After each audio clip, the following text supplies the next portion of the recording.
Hey, congratulations to you, Ezeobi na Asaba. Double congratulations. Nke mbụ bụ your second king bịara ụwa, which is Ezeobi Junior.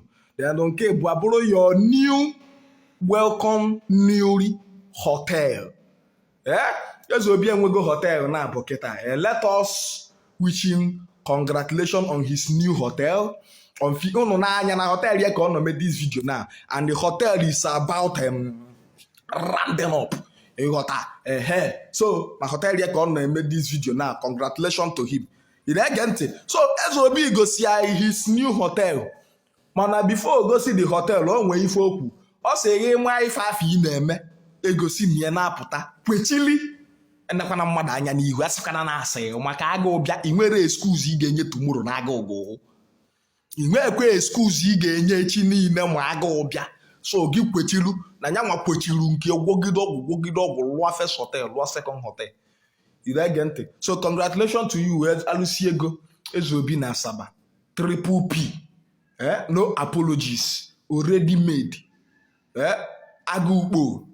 Nyagazie na ife anyị chọrọ ife ọma ife ọma. Asị nọ ya dịrị mma na eke dịrị n'oye dịrị n'afọ. More blessing. Ebe ọ bụ na isi wee weta ego ijelu nke a bụrụkwala n'ezigbo ebe mmụọ ka na-abịa. Ngwanenezianụ ka ụnụ nụ yazia from Ezeobi. Once more, congratulations to your new unborn. Ay, Jesus, sorry, your new unborn baby and your brand new hotel. You know, gente, sumodie. Abone for mother for no be one but finish this video. Yagazi, onye na no nego kungudeli si address ebe ife na ade. Sumodie. Igbo. Amụba Ezeobi na-ekwu na-agbadogo ya nke ọbara ego na mkpụrụ. So ebe na-agbadobe gị bụ na ịmara ihe ọbụla na-enye gị ego, ihe ọbụla ị na-eme, mba ọbụla ị na-agba, ọ bụrụ na ibe a na-efu idiwu n'ebe a ka ego si abịa, ebe a ka isi dị mma na-eme ihe ọbụla ị chọrọ.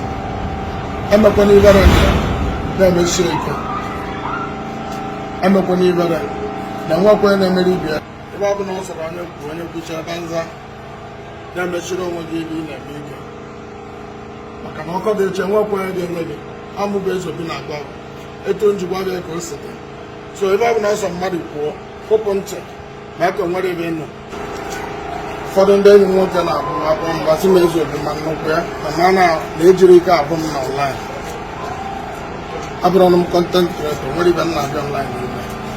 Abụrụ m ebe na ọgwụ ka m na-agwụ. Ọ na-agbarụ gị ibe m na-eme. Ebere ibe ọbụla ị na-eme na-emesikwa ego nwekwa onye na-emere ibi ebere. Ọkọ ọ na-abịa nwekwa onye ga-enye ego. Ibe ọbụla na-enye gị ego emekwana ibere n'ime na-emesi ike. Amụba Ezeobi gwa gị. Ọ bụrụ na imegide bụrụ mmadụ nye ya onye ọbụla ga-alaikikwa gị. Egwu chekwa eme ibe nna gị. Ọsọkwa mmadụ na-akọta kụpụ ntị na ebe nwere ebe. Emebe m oke. Ikorobịa ji ụmụ anọ dị ọkụ isi. Ya ka o ji abụ nnọgide mmakpuo. Ana m emere ọnụ kọntent. So ọ na-agba nnọgide afụta. Mana ibe ọ chọrọ ịgwa gị bụ na ibe ọbụla ị na-eme na-emechikwa ego. Ibe ọbụla na-eti nri na tebụl gị. Ibe ọbụla ị na-eme ị ga-eji gị abụ mmadụ na-emesi ike. Maka na enwere excuse ị ga-anye n'ụwa mere ọ na-ekpatara ego. You ga-explain ka Amụba Ezeobi na-ekwu. Ọsọkwa ndị mmadụ na-akọta gị n'ebe ị na-eme. Once ịma na ebe ị na-eme dị mma, ọpụ ntị n'ụwa ga-ekwu okwu. Ibe ọbụla nsọ gị ekwuo maka ọpụpụ ntị na-agbachiri onwe gị mgbe ike. Ịghọta na osisi dị mma ka a na-atụ iche.